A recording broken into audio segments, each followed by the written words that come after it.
Buenas tardes a todos.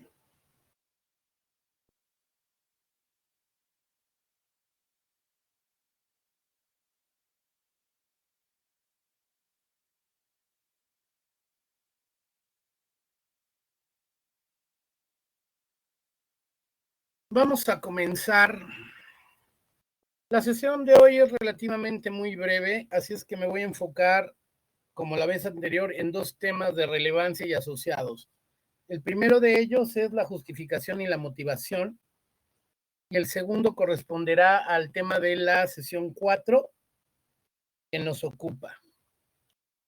El principio de legalidad contemplado en el artículo 14 y 16 de la Constitución Política de los Estados Unidos Mexicanos establece que todas las autoridades en el ámbito de su competencia deben de fundar y motivar de conformidad con las leyes previamente establecidas y de llegar a ser el caso ante las autoridades que también previamente hayan sido establecidas de acuerdo a las leyes orgánicas en donde se va a contemplar el órgano de gobierno del que se trate por poder constituido y las atribuciones y facultades que cada uno de ellos les conceda.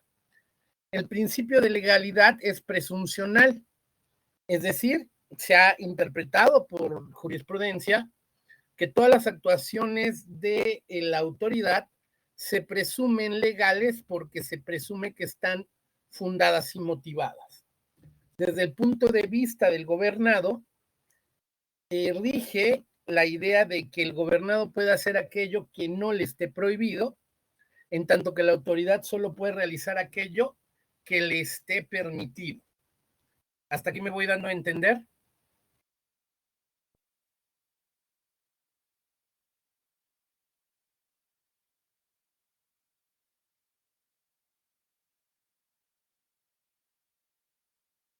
A partir de ello, entonces, es necesario que todos los actos de autoridad estén debidamente fundados y motivados. Y eso nos lleva a la pregunta del millón. Bueno, si solo las autoridades están obligadas a fundar y motivar las causas de sus procesos, ¿por qué demonios yo, estudiante de Derecho, tengo que hacerlo si estoy en calidad de particular? Por una simple y sencilla razón. Todos los actos que realizamos como operadores jurídicos deben de contrastar con la norma para ver si se apega al acto, a la norma o no. Y eso es un ejercicio de fundamentación y motivación. Si se ajusta a la norma, el acto de autoridad es válido y por lo tanto legal, y habrá que ver qué otra salida se da si es un problema legal. Si el acto de autoridad no se apega, eso significa que yo tengo muy claro cómo se debe de realizar la actividad de fundar y motivar y por lo tanto estoy en condiciones de encontrar una falla en la actuación de la autoridad, de tal manera que fundar y motivar es una actividad cotidiana de la vida profesional del licenciado en Derecho. Eso se realiza todos los días en todos los ámbitos, básicamente sin importar en qué área te estés desarrollando como profesionista, ya sea servidor público, que fundamentalmente te la vas a pasar toda la vida fundando y motivando, ya sea incluso como perito, que te tienes que apegar a las reglas que establece el Código de Procedimientos para tu participación en cualquier litis en donde sea requerida la participación de un especialista en determinada materia. Incluso como académico hay actos que deben de ser motivados y fundados. En términos generales, entender la fundamentación y motivación significa conocer el sistema normativo y por lo tanto hay que analizar cuáles son los actos que involucran esas dos actividades jurídicas. En principio, todo esto que es fundar y motivar en la doctrina moderna se conoce como argumentación jurídica. Algunos autores del sistema anglosajón hablan de formas de justificación y en la actualidad es muy novedoso escuchar sobre cursos de argumentación jurídica que en nuestro sistema son cursos de argumentación jurídica que tienen que ver con fundamentación y motivación y con técnicas específicas de fundamentación y motivación que argumentativamente vienen en el libro que les recomendé en la sesión anterior de la Suprema Corte de Justicia cuando hablamos de las fuentes fidedignas del derecho. Entonces, ese material de lectura está a su disposición. Los que no estuvieron en la sesión pasada, consulten, ahí están las grabaciones y ahí van a encontrar las diferentes técnicas para poder argumentar dependiendo de la finalidad que yo persiga con la elaboración del argumento. ¿Es lo más importante que hacemos en el derecho? No, es lo segundo más importante. Lo primero más importante es tener la capacidad analítica para entender un problema y establecer una solución. Por lo tanto, la metodología empleada para estudiar cualquier situación fáctica se va a regir por dos reglas. La regla de la lógica formal, que atiende las cosas y los eventos que tienen lugar en la realidad y que son apreciadas a través de los sentidos, y la lógica deóntica, que es la ciencia que permite derivar consecuencias válidas de un determinado sistema normativo. En el caso de nosotros, los abogados, del sistema normativo que conocemos como sistema jurídico. Lo que tiene la lógica en común en los diferentes tipos de lógica que existen es que atienden a la corrección del pensamiento, tanto formal como material. Cuando me refiero formal, me refiero a la forma en que expresamos esos pensamientos para derivar deducciones que, si queremos que funcionen, deben de ser válidas. Cuando hablamos de la materia, nos estamos refiriendo a que existe una congruencia entre lo que se piensa con la cosa o fenómeno al que se está haciendo referencia. Solo para poner un ejemplo muy sencillo, si yo digo que el perro tiene 3 patas y hablo del perro como género y no hablo de un solo perro en particular, mi forma de pensar está completamente equivocado porque la realidad me va a demostrar que tengo 4. Y en el derecho, ese tipo de circunstancias tienen lugar y son relevantes porque se trata, así como de cosas, de conductas humanas que si están reguladas por la norma tienen una consecuencia. Y esa consecuencia es, al final de cuentas, la sanción en el sentido de consecuencia y no como castigo que la estructura de la norma impone a aquellas que son relevantes para la relación entre los sujetos dentro de una sociedad bajo o literalmente una relación de subordinación contra las que denominamos autoridades. Entonces, este es un juego de intereses. Los gobernados quieren una cosa, las autoridades quieren otra, los gobernados entre sí quieren otras cosas y eso va generando multiplicidad de conflictos, tanto en el ámbito civil como en el ámbito de las relaciones de suprasubordinación con las autoridades, lo que se resuelve otra vez mediante argumentos fundados y motivados desde el punto de vista jurídico y amparados en el artículo 17 que prohíbe la justicia por propia mano. Hasta aquí me voy a dar a entender con la dinámica y situación que genera estos problemas y la necesidad de por qué fundar y motivar.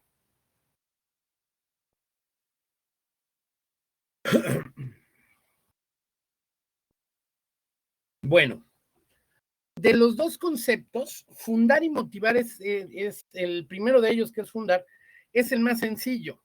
Fundar implica poner el número del artículo, el nombre completo de la ley sin abreviaturas y señalar las bases, la fracción, el párrafo, el inciso, el numeral, en donde se encuentre o la norma que quiero usar o la porción normativa que me interesa.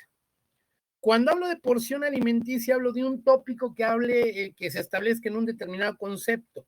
Por ejemplo, si yo quiero hablar de la educación en los alimentos en el Código Civil, ustedes saben perfectamente bien que dice los alimentos comprenderán la casa, la habitación, el vestido, etcétera, etcétera.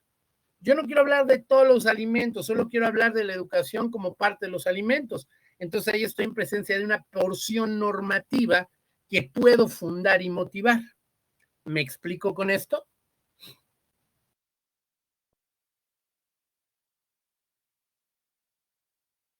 Ahora, ¿por qué estoy hablando de fundamentar y motivar desde la lógica? Porque hay expresiones que se conocen como entimemas y que en realidad son unas argumentaciones muy largas. Y les voy a poner una que tiene que ver con el derecho internacional privado. Ustedes ven en el chat,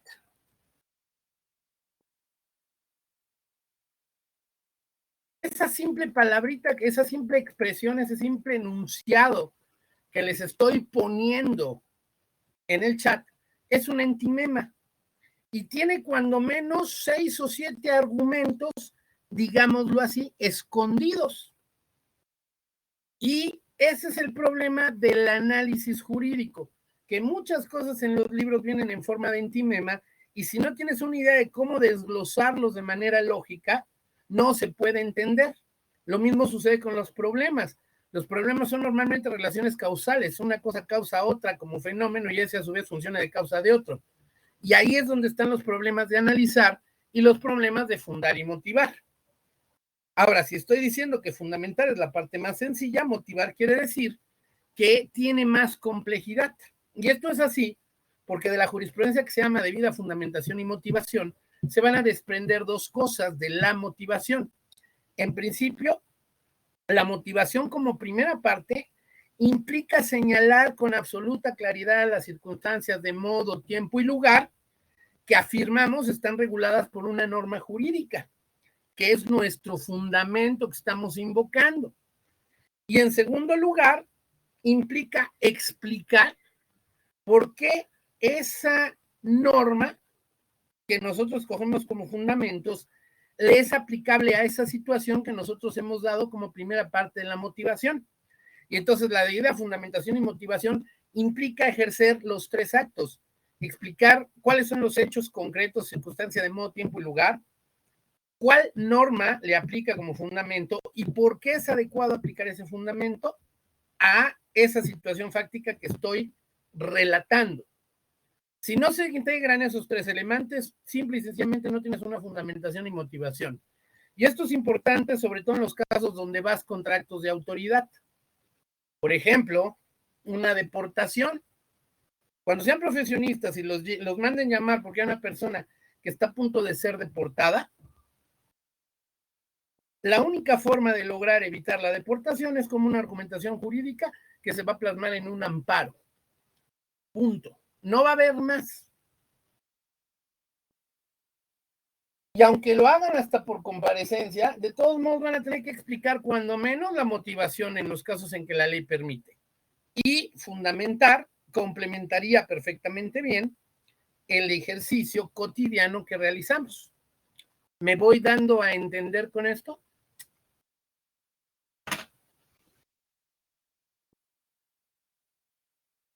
Ahora, la otra cuestión importante es que la fundamentación y motivación como actividad depende de tus fuentes de información. Y en el derecho siempre vamos a tener tres fuentes de información para poder argumentar: la ley, la doctrina y la jurisprudencia. Si no conoces las tres, no tienes forma de enfrentar procesos o cualquier actividad que sea jurídica porque no tienes los elementos necesarios para saber cómo viene la norma, cómo se explica en la doctrina y cómo los tribunales han determinado que se aplique en el ejercicio de la práctica profesional. Entonces, básicamente, estas pelas. ¿Soy claro con esto?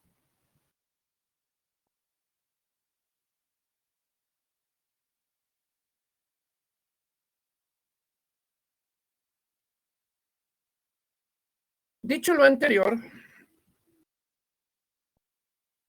fundar y motivar tiene un siguiente componente, que eso viene en la doctrina, ya no se deriva de la ley, aunque viene en la Constitución. Hay argumentos que son válidos y por lo tanto, si la argumentación implica fundamentación y motivación, quiere decir que también hay fundamentación y motivación válida cuando las inferencias, las deducciones, siguen las reglas de la lógica, ya sea la lógica formal para cuestiones de hecho o la lógica deóntica para cuestiones de derecho. Y por lo tanto, si se apega a esas reglas, el argumento es válido. Pero en todas las ciencias, incluyendo el derecho, no basta con que el argumento sea válido, requiere que sea sólido. Y eso significa que bajo el principio de que el que afirma tiene que probar, si yo quiero salir triunfante en una situación jurídica, yo debo de tener muy claro que no basta con que funde y motive adecuadamente, sino que además debo de presentar elementos de convicción que denominamos en términos generales pruebas. Y ahí está la clásica distinción entre las pruebas plenas, las pruebas semiplenas y las pruebas que no son plenas ni semiplenas. Y por lo tanto, cuando yo quiero hacer un trabajo jurídicamente acorde a las necesidades, no solo debe de ser una argumentación fundada y motivada, sino que tenga las pruebas suficientes para que mi expresión sea sólida y no deje lugar a dudas sobre la consecuencia que debe de tener. Voy a poner un ejemplo muy sencillo. Si yo hablo del derecho de una persona que se llama Diego Torres, que tiene 15 años, y hablo de su derecho a alimentarse, quiere decir que hay un acreedor que tiene 15 años y que le puede reclamar a su deudor el cumplimiento de esa conducta. Entonces ahí yo ya tengo que empezar a plasmar cómo voy a hacer esa asociación de relaciones jurídicas, cómo voy a decir que fulano de tal es hijo de fulano de tal, cómo voy a decir que de acuerdo a la ley él tiene tal obligación respecto al menor, entre esas comer, dar alimentos en sentido amplio. Y voy a dar pruebas de esa relación mediante la exhibición del acta de nacimiento, que es un documento de carácter público que tiene la naturaleza de ser prueba plena. Y la prueba plena tiene como distinción en que con ella misma, con esa sola documental, con ese solo material de convicción, se acredita una afirmación realizada por quien le está ofreciendo. ¿Me doy a entender con esto?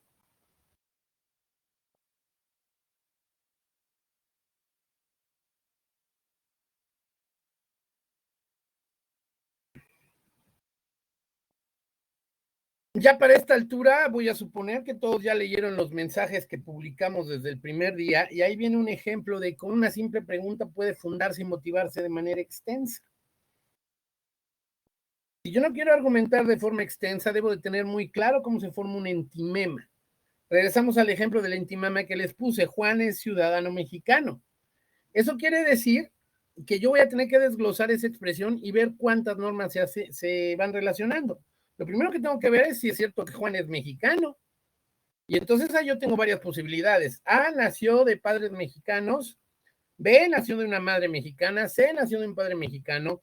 D, nació en suelo mexicano. E, nació por ficción jurídica en un lugar que se considera territorio mexicano, como las embarcaciones aeronaves, ya sean militares o mercantiles.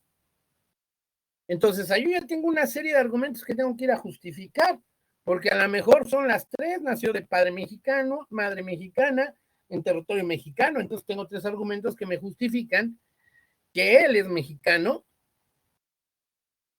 de acuerdo a la Constitución y las leyes que de ella emanen. Pero eso solo resolvió la mitad de mi entimema. La otra mitad significa que es ciudadano, lo que nos lleva a tres argumentaciones. Es mayor de edad y por lo tanto es un argumento matemático. Tal año menos tal año da tantos años y acredito matemáticamente la edad. Y que tiene una forma honesta de vivir. Y ahí es donde yo tengo que ir a ver qué demonios dice la jurisprudencia con forma honesta de vivir. Y entonces ya puedo hacer mi argumentación y presentar las pruebas que yo estime más prudentes, como por ejemplo el acta de nacimiento de mis padres, donde se acredita que son mexicanos. ¿Me voy dando a entender con esto?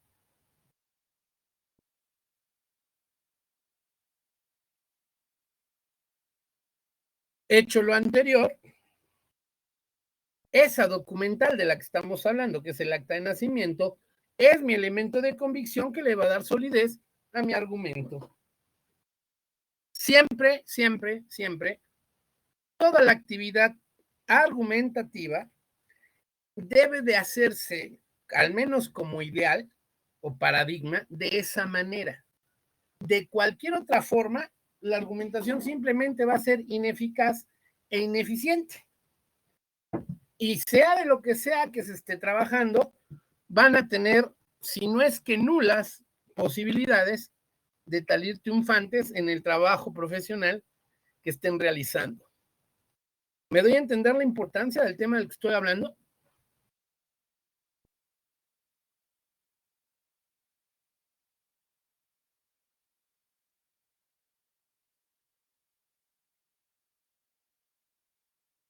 ¿Dudas que tengan hasta este momento?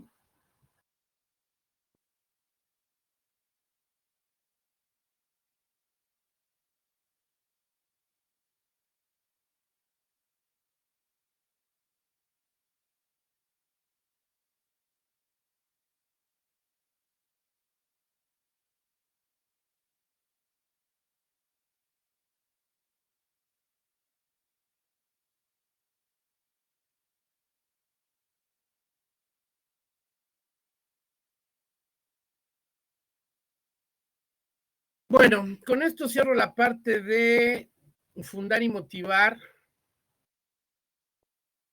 que es la fundamentación, al final de cuentas, que es la motivación, por qué se dice que son argumentos o que siguen formas y logística.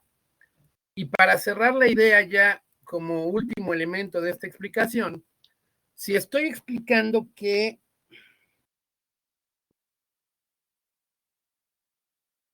no, a ver, esa es una buena pregunta, Ruiz Vázquez. Ojo, cuando hablamos de la ley y hacemos referencia a la exposición de motivos, lo que estamos haciendo referencia es cuáles son las razones por las que se estima necesario modificar una ley, crear una ley o abrogar una ley. Y ahí la palabra clave es exposición, la exposición de motivos. Cuando yo hablo de motivación, me refiero a circunstancias de tiempo, modo y lugar. La segunda diferencia importante es que la exposición de motivos como explicación de por qué se modifica, crea o abroga una ley tiene un corte macro. Está tratando de analizar la generalidad y la imparcialidad, mientras que la fundamentación y motivación a que hace referencia el 14 y 16 de la Carta Magna tienen una naturaleza micro, porque atiende a una circunstancia particular.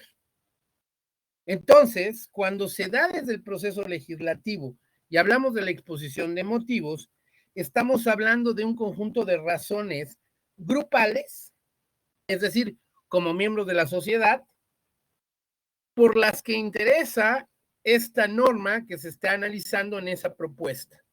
Cuando hablo de la motivación desde el punto de vista del gobernado, es su mundo fáctico, las cosas que hizo, las cosas que no hizo, las cosas que cumplió, las que no cumplió. Y por lo tanto, no estamos hablando de una abstracción, sino de un caso concreto que debe de apegarse a una normatividad previamente existente. ¿Me di a entender con esto?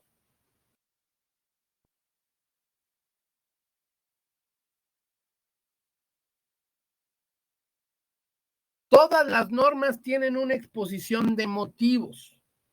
Y cuando uno quiere saber cómo va a operar esa norma, va y consulta la exposición de motivos de esa ley en particular. Entonces, siempre es importante saber cuál es la finalidad que persigue una norma y eso solo se puede lograr ante la lectura de la exposición de motivos, que si bien es cierto es una explicación, lo que sería muy similar a la motivación del principio de legalidad, también es cierto que presenta una diferencia radical porque explica en forma generalizada la idea de por qué hay que modificar el sistema jurídico normativo, en tanto que la otra se refiere o limita a cuestiones fácticas del mundo del ser. ¿Alguna otra pregunta que tengan? De lo anterior entonces, para la forma silogística, fíjense bien, en un argumento jurídico la premisa mayor siempre va a ser la ley. ¿Por qué? Y hablo de ley en sentido amplio, Constitución, leyes reglamentarias, reglamentos, decretos, cualquier otra cosa que tenga un carácter general, incluso hasta los propios principios generales del derecho, por uso de la supletoriedad de la norma, entran en esta idea de que la premisa mayor es la ley. Por lo tanto, la premisa menor será el mundo fáctico, porque vamos a ver si esa conducta que se desplegó en la realidad cumple con los supuestos de la norma, y entonces si los cumple se dice que la norma se ha colmado. Y desde el punto de vista silogístico de argumento, la conclusión sería la consecuencia jurídica que la norma señale para ese tipo de conducta en particular. Me di a entender con esto. Esto es importante entenderlo para poder formular buenos argumentos.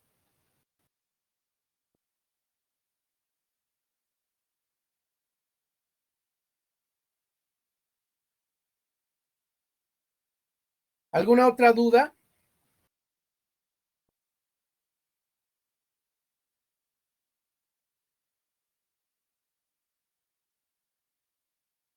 Bueno, con esto acabo y vamos al tema que en realidad es un tema muy sencillo, que al final del día es la condición de extranjero.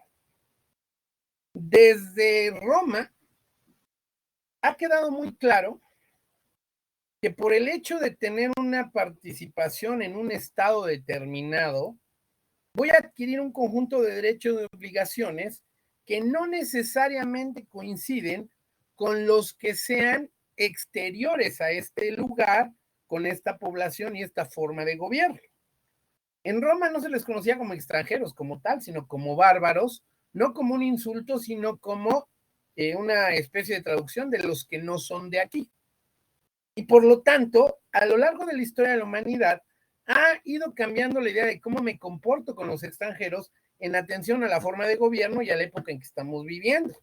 No es lo mismo el trato que se le daba en la época del esclavismo, cuando la intención era capturar personas y convertirlos en lo que la doctrina llama res personae, a la propia conformación de Roma, donde Roma misma era clasista en sentido jurídico, de tal manera que aceptaba diferentes clases como plebeyos y platicios y generaba normas para cada tipo de grupo social, y aparte creaba otras para regular las relaciones con los bárbaros, con los extranjeros.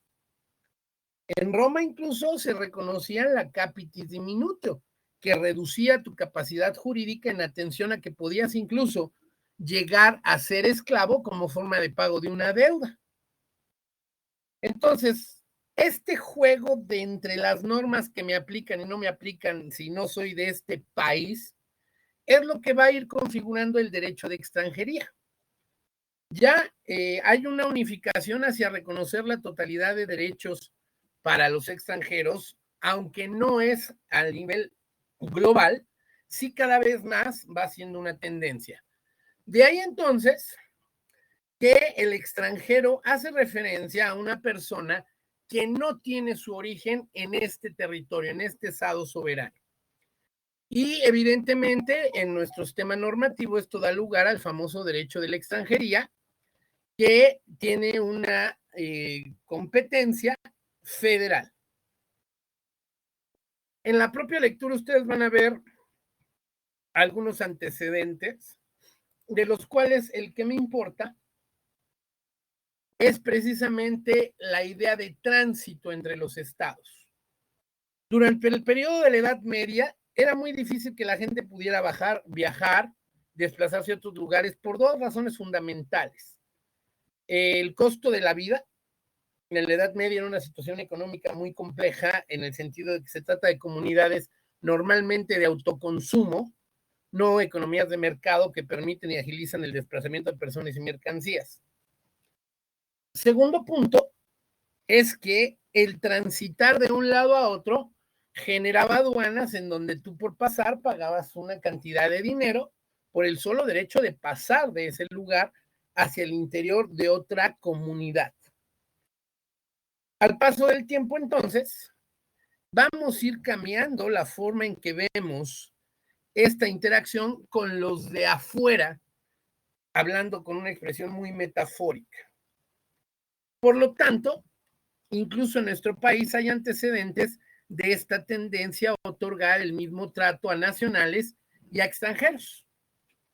Y la propia Constitución en su artículo primero lo va a señalar con toda claridad. Cualquier persona, por el hecho de estar en el territorio mexicano, goza de todos los derechos humanos que esta Constitución concede. Pero ojo, esos derechos solo son civiles. Hay prohibición expresa para el ejercicio de derechos políticos a los extranjeros.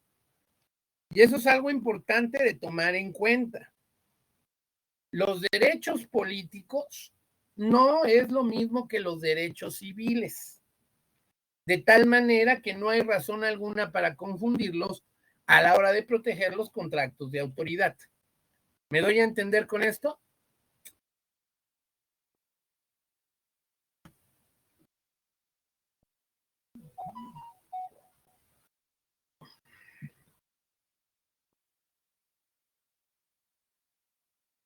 Vale.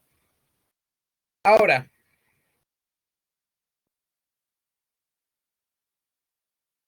¿cuál es la relevancia de esta idea de tener claro quién es el nacional y quién es el extranjero? De la lectura no se puede apreciar estas diferencias, pero en la vida práctica es donde me interesa que quede claro. Ser nacional de un país y extranjero con relación al otro, en principio, implica la interconectividad de las actividades a nivel global. Yo, por ejemplo, puedo tener válidamente relaciones comerciales con otra persona en otro país, porque tengo libertad de trabajo, libertad de tránsito, pero de todos modos tengo otro conjunto de obligaciones. Por ejemplo, la contenida del 31 fracción cuarta, que es contribuir al gasto público de manera proporcional y equitativa. Entonces, cuando yo trabajo aquí en México y trabajo en el extranjero y obtengo dinero de ambos lados, ahí se presenta un problema de aplicación de normas de tipo fiscal.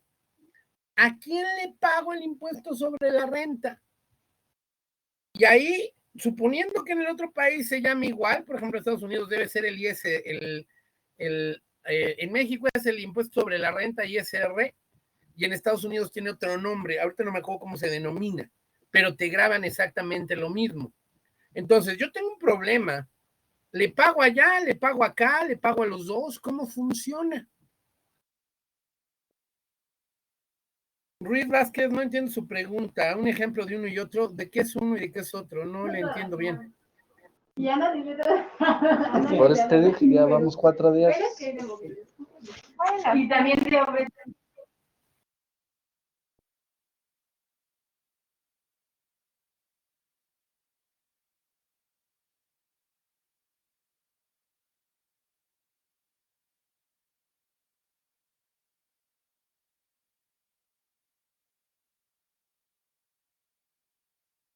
Un ejemplo del derecho civil y el derecho del extranjero en Roma, el jus civili y el jus gentium. Solo por poner un ejemplo muy sencillo, de acuerdo al derecho civil en sentido puro de Roma, el único que tenía facultades para ordenar la muerte de un romano era otro romano.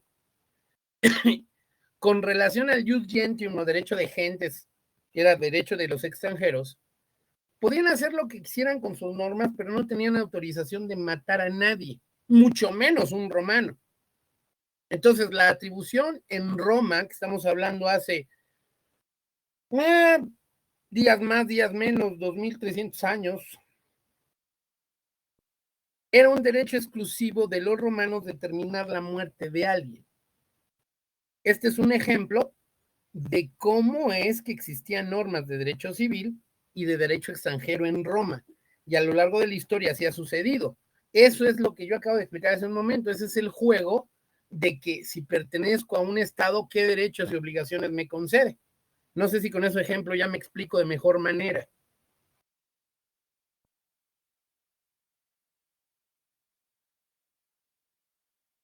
No, ahí se equivoca Pacheco, no necesariamente se paga en donde tenga su domicilio fiscal. Hay muchas más consideraciones que ya que se tienen que tomar en cuenta. Porque aquí estamos hablando de que está obteniendo ingresos en ambos lugares. Entonces tenemos que volver a recurrir a tratados internacionales de doble tributación. Están pensando en sentido, no estoy diciendo que sus respuestas sean malas, lo que estoy diciendo es que solo están pensando en términos de derecho interno, no en términos de derecho internacional. Ese es el punto. Entonces, para determinar a dónde pago, una persona que durante todo el año tiene negocios en Estados Unidos y en México y obtiene dinero de ambos lugares, tenemos que ver dónde los va a pagar. No sé si me voy dando a entender. Y la única forma de saberlo no es recurriendo al derecho interno. Tenemos que regresar al derecho internacional. Sí, pero de todos modos, suponiendo que lo pagaran en los dos países, entonces van a hacer que pague la misma cantidad de dinero por todo lo que ingresó en ambos países. Entonces, ¿qué van a hacer? ¿Van a intentar llevar el dinero que ganó de Estados Unidos a México? Es ganancia de acuerdo a nuestro sistema. Aunque haya pagado en Estados Unidos, aquí le van a cobrar otra vez. ¿Sí me explico? Y entonces están configurando una doble tributación, están pagando dos impuestos por la misma causa, lo que rompe un principio de proporcionalidad. ¿Ya me voy dando a entender a qué se refiere este tipo de problema? ¿O cuál es su importancia de entender cuándo se es extranjero? Hay que ampliar la visión al derecho internacional. Cuando se presentan este tipo de situaciones, lo primero que hay que ver es qué tratados hay para resolver esta situación. Y ejemplos hay muchos, por ejemplo, una adopción internacional. Ahí en la adopción internacional tiene sus propias normas que provienen de un tratado internacional. Y entonces, una vez que se ha definido la competencia del órgano que lo va a autorizar, vamos a suponer que el órgano competente, de acuerdo a las normas internacionales, es México, entonces ahora sí ya te vas al proceso interno, pero primero tienes que resolver cuál norma es la aplicable. Ya cada vez, por cierto, quiero felicitarlos por esa razón, ya cada vez más compañeros han entendido la dinámica y antes de empezar a dar respuestas, se van al derecho internacional, buscan una norma internacional, plantean cómo dice la norma internacional que tendrá la competencia del país que corresponda y entonces ahora sí dan respuesta. Hay otros compañeros menos cada vez que siguen sin hacer eso, entonces siguen perdidos en que esto es derecho internacional privado. ¿Me di a entender?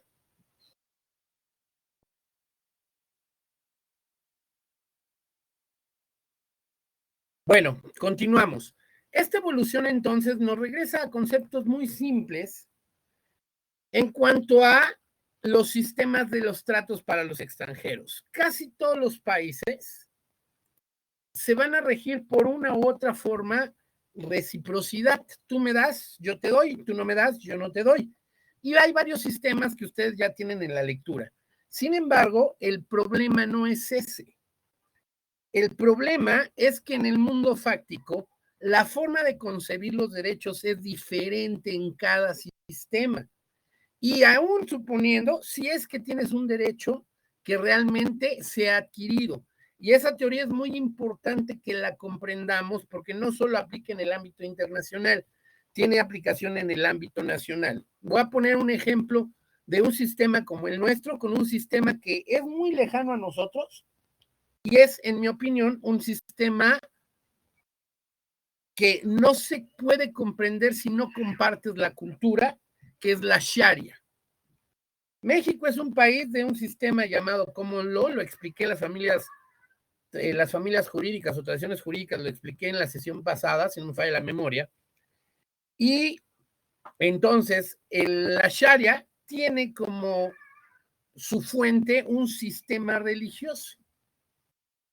El problema en México es cómo interpretamos las normas, en la Sharia tienen el mismo problema. cómo interpretamos los mandatos que vienen en el Corán. Todos los países que comparten esa tradición lo interpretan de diferentes formas. En el caso, por ejemplo, de las mujeres, que es un tema muy discutido. En México, una mujer tiene plena libertad, plenos derechos e igualdad ante la ley. En la Sharia, tiene derechos muy similares a los nuestros, pero cómo los aplican es lo que hace la diferencia. Aquí en México la mujer tiene derecho a ser educada, lo que significa que debe de contar cuando es menor, al igual que los hombres, con los alimentos entre los que se va a incluir todo aquello necesario para que logre un arte, profesión, oficio. Punto. Hombre, mujer, no importa, tienes el mismo derecho, hasta ahí sin bronca. Es el mismo tratamiento, las mismas normas, sin problema. Hombres y mujeres somos libres de violencia, no estamos sujetos a que nos pueda golpear ni una persona ni una autoridad. O hay delitos o hay procesos de sanción a servidores públicos. En la Sharia no. En la Sharia se reconoce el derecho de la mujer a la educación, pero cómo se ejercita y cómo se ejerce ese derecho es lo que cambia. La mujer tiene derecho a educarla y el hombre tiene derecho a educarla. Y tiene la obligación. Ya de entrada ya empezamos mal, porque en México la obligación de implementar la educación formal es del Estado y la educación formal integral es de la familia. En México, así es. En la Sharia, no. En la Sharia es el hombre el que tiene la obligación.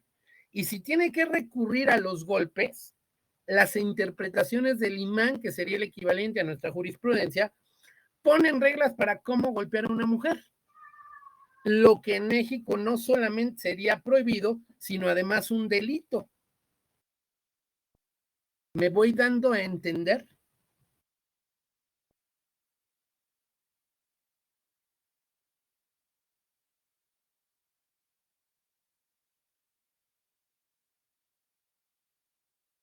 Ese es el problema real de por qué hablamos del derecho de extranjería. Porque es importante distinguir quiénes son los extranjeros. Porque en cada sistema normativo, el derecho se interpreta de una forma diferente al otro. Y cuando hablo, por complementar la idea de los derechos adquiridos, estoy diciendo que el que tú creas que tienes derecho no es que lo tengas. Lo que puedes tener es una expectativa. Y esto es bien sencillo de entender. El derecho adquirido implica que ya has colmado el supuesto normativo por el que se genera. La expectativa del derecho significa que no has colmado el supuesto normativo de forma fáctica, pero tendrás la posibilidad de hacerlo. ¿Me explico? ¿Sí o no?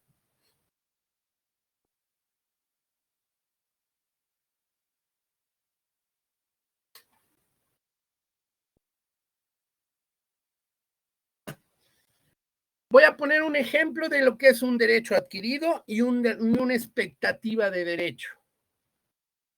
Yo soy un trabajador que llevo 20 años cotizando al Infonavit. He pagado todas mis cuotas de carácter de seguridad social y ahora he tomado la decisión de comprarme una casa. Y para comprármela voy a hacer uso de mi crédito Infonavit. Lo primero que van a decir, ¿cumple estos requisitos? Y yo voy a decir, sí, cumplo las semanas de cotización, cumplo con los puntos, perfecto. Entonces, usted ya se ganó el derecho a que lo ayudemos para comprarse una casa. Ahí ya tengo el derecho que la Constitución llama derecho a una vivienda.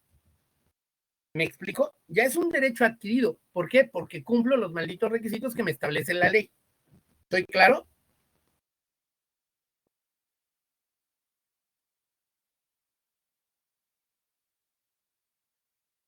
¿Sí me doy a entender con esta idea del derecho adquirido?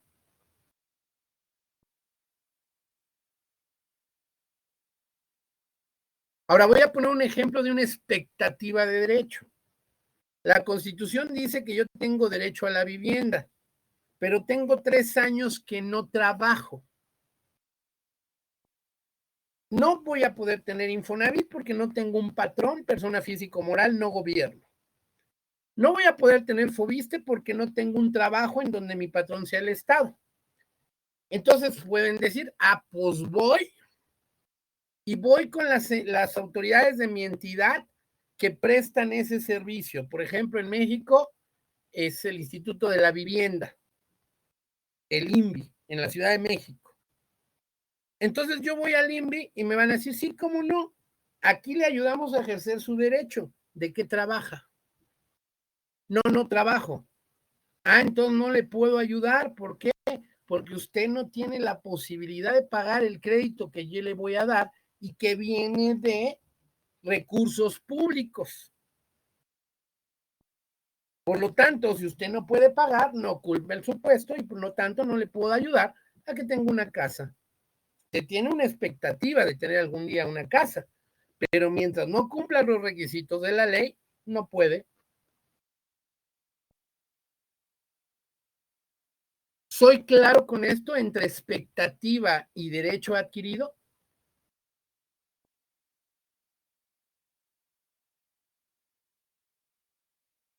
Eso es algo que siempre deben de tener en cuenta. ¿Cuándo es una expectativa y cuándo es un derecho adquirido? Yo soy mexicano, quiero comprarme un pedacito de un terrenito afuera, a la orilla del mar. ¿Puedo o no puedo? En Veracruz, en Acapulco, Baja California, donde quieran. ¿Puedo o no puedo comprármelo? Un terrenito ahí a la orilla del mar para pasar mis tardes a gusto. ¿Puedo o no? ¿Por qué no puedo? Decídanse, abogados, ¿puedo o no puedo?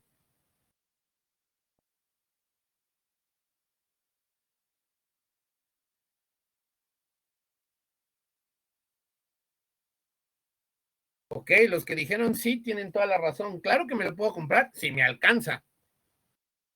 Si tengo dinero, ¿estamos de acuerdo?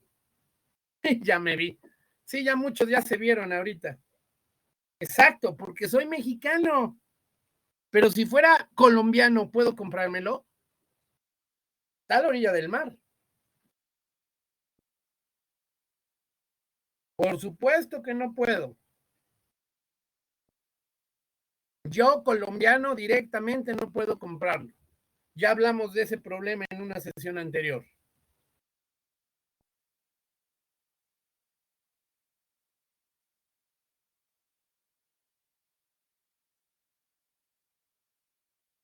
Exacto, si un mexicano si tiene dinero puede comprárselo, si no tiene dinero, ni con eso. Y un extranjero al revés, aunque tenga dinero, no puede comprárselo ni por error.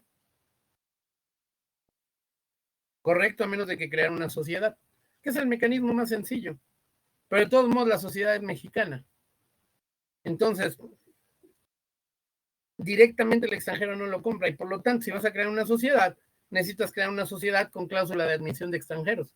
De todos modos, regresas a derecho internacional privado en su orden doméstico. ¿Sí me voy dando a entender con esto? O sea, ¿sí va quedando claro cómo funciona esto?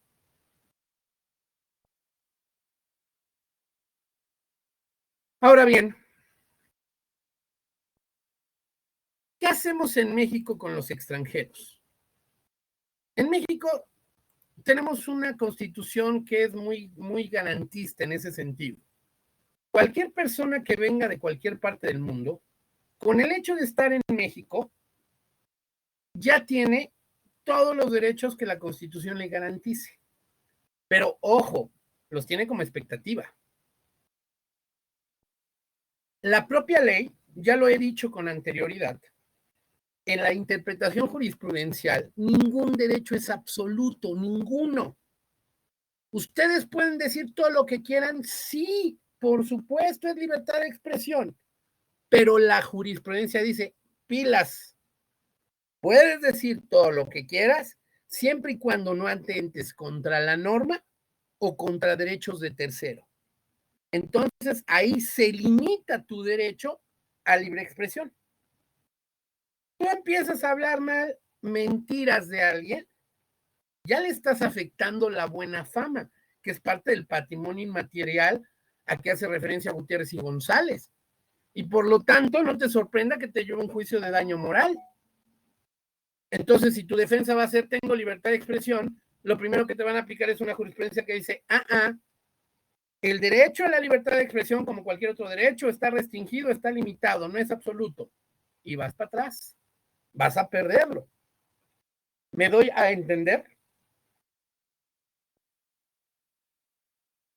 El ejemplo del extranjero que quiere comprar en la playa es un ejemplo de limitación de capacidad que no viene de una norma, viene de la norma suprema.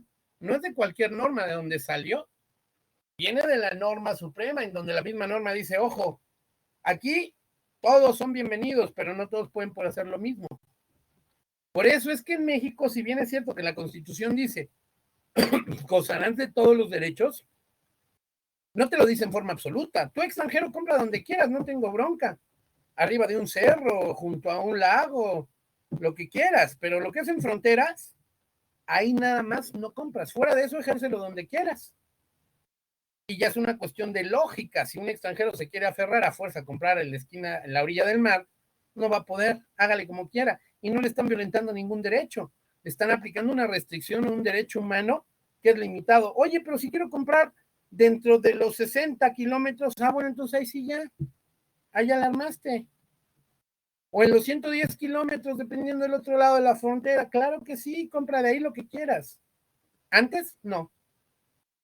Pero también te impone obligaciones. Oye, extranjero, estás metiéndote una lana aquí con actividad comercial, paga.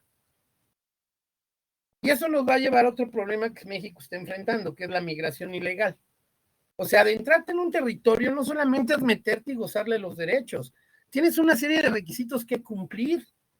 A manera de ejemplo, si yo me quiero ir a Estados Unidos, ahí me van a pedir una maldita visa.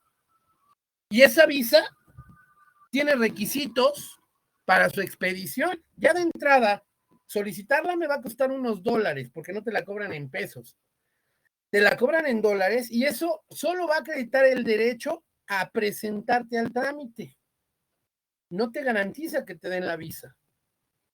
Y aquí en México tenemos ciertos tipos de visa para precisamente se atiendan ante la Secretaría de Relaciones Exteriores para ver qué vienes a hacer aquí. ¿Vas a ser un residente permanente con actividad económica? ¿Un residente permanente con actividad estudiantil? Y todas ellas tienen con la finalidad de que haya certeza sobre lo que hace el extranjero en nuestro país. ¿Me voy dando a entender con esto? Si lo vemos de una forma análoga, el que un extranjero llegue al territorio es una analogía de que alguien vaya a tu casa. No es lo mismo que lleguen y te avisen, oye, voy a ir, voy a estar tantos días, me das chance y me recibes, a que se metan de barbas y un día llegas y dices, ¿y tú de dónde saliste? ¿Quién eres y qué haces en mi casa? Para poner una analogía. ¿Me expliqué con esto?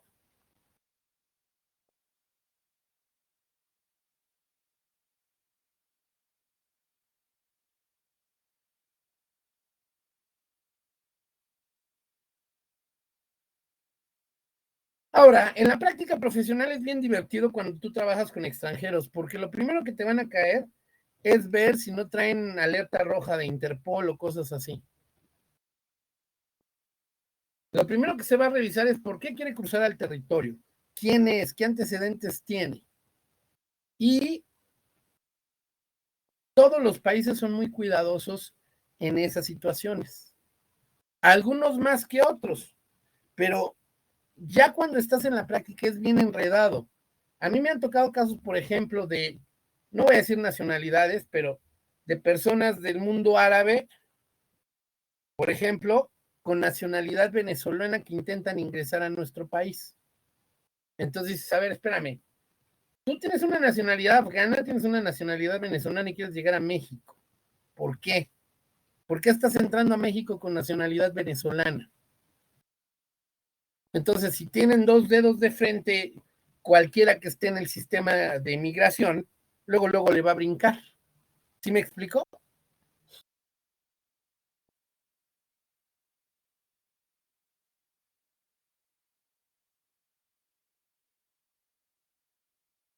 Exacto.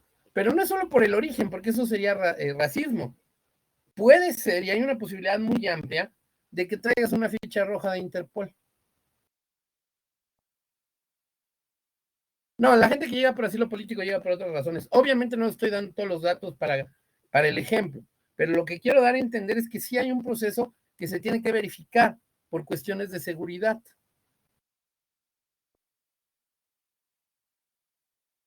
Entonces, hay muchas situaciones fácticas. En el mundo se mueven las cosas de una manera muy interesante y eso tiene que ver con precisamente lo que se permite en cada país. Hay gente que para ellos es normal comerciar con armas. Llegas a México y dices, ¿por qué no puedo comerciar? Pues porque aquí hay prohibición, papá. No cualquiera puede traer un arma si no se venden en la esquina, no se venden en las tiendas. En Estados Unidos es una de sus enmiendas, compran pistolas como si compraran dulces. Entonces, cada sistema te va a dar una serie de derechos y obligaciones, te va a limitar ciertas acciones.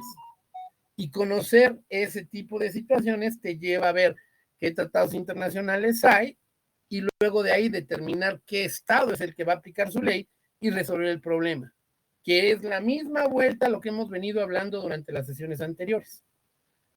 ¿Me explico con esto?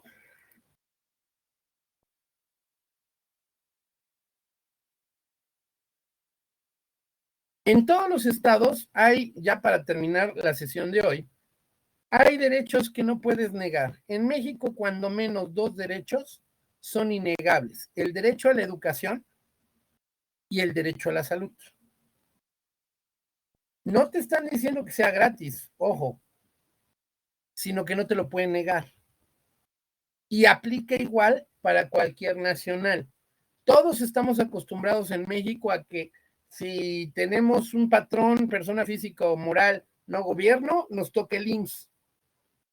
Si trabajamos para el Estado, nos toca el ISSSTE. Si no tienes de esa, te toca seguridad, Secretaría de Salud, para que no se te niegue el derecho. Pero, por ejemplo, en Secretaría de Salud te toca pagar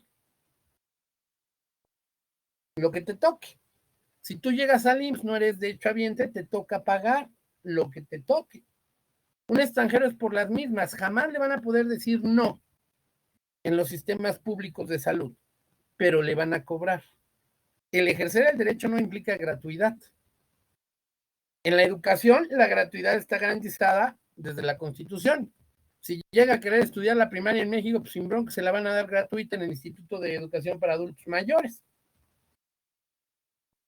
Pero si quiere llegar a la universidad, va a tener que pasar por todo el proceso, hacer equivalencias de sus materias, etcétera, etcétera. Entonces se tiene que apegar a las normas que aquí se le exigen, porque aquí quiere que surta efectos el acto jurídico que pretende realizar o el derecho que pretende ejercer, que conlleva obligaciones. Siempre hay una correlación entre derechos y obligaciones. ¿Me di a entender?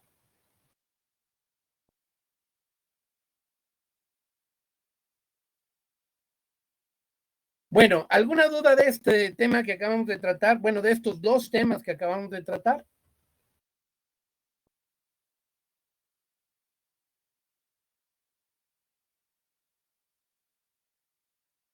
Bueno, como siempre, un gusto saludarlos. Ya la sesión de hoy con esto concluye y nos estamos escuchando y viendo en nuestra próxima sesión. Pásenla muy bien, ya casi es fin de semana, así es que disfrútenlo.